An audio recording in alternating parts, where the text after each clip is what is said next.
Menanggapi isu beras plastik yang tengah jadi perbincangan, pakar teknologi pangan IPB University, Slamet Budijanto, mengatakan beras plastik yang diklaim selama ini ialah hoaks.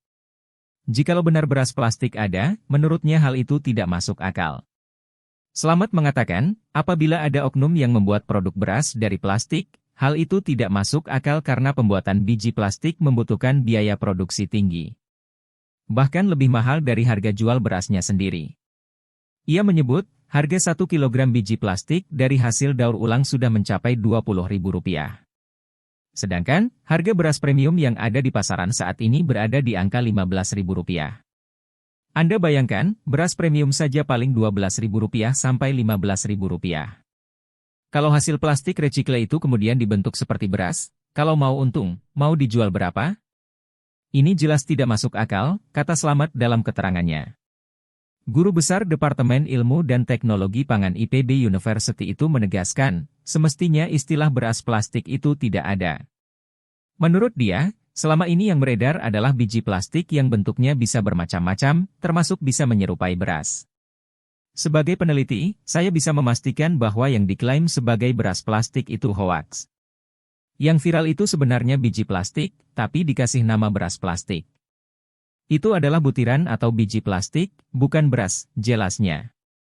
Pada beberapa kasus, Slamet menjelaskan, dalam pembuatan beras analog menggunakan glicerin monostearat, GMS, yang merupakan produk turunan sawit.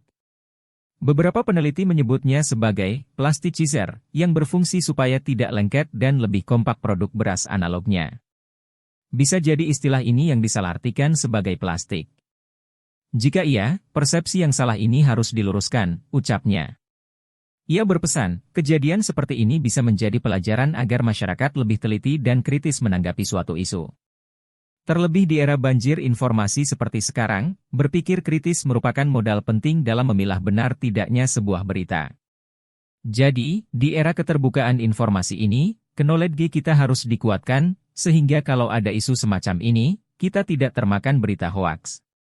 Tanpa pengetahuan yang cukup, kita tidak akan bisa memfilter mana informasi yang benar dan mana yang salah, masuk akal atau tidak. Karena itu berpikir kritis menjadi penting, kata dia. Profesor Slamet sendiri merupakan sosok di balik inovasi beras analog.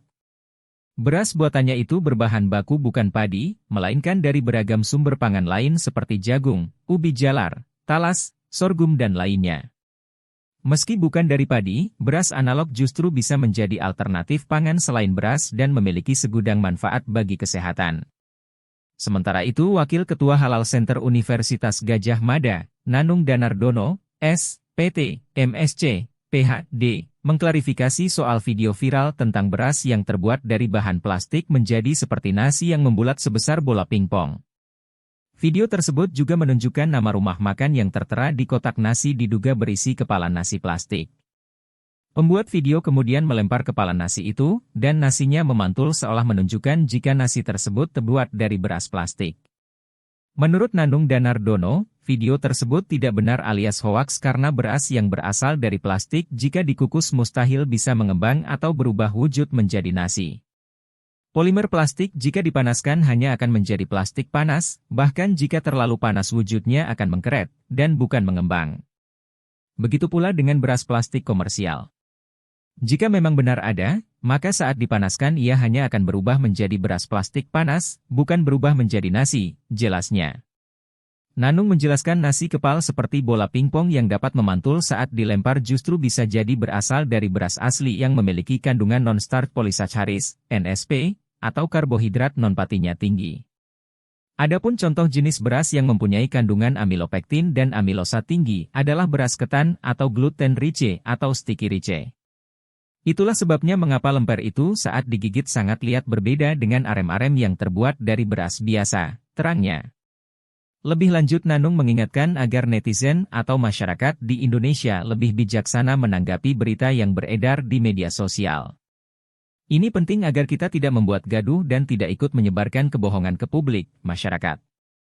Mestinya pantang bagi kita membuat atau ikut-ikutan menyebarkan berita bohong di media sosial, atau dimanapun kita berada, terangnya. Halo, selamat berjumpa dengan saya Anika, pembaca berita podcastnews.id. Saksikan terus konten-konten menarik dari kami. Jangan lupa subscribe, like, dan komen. Terima kasih.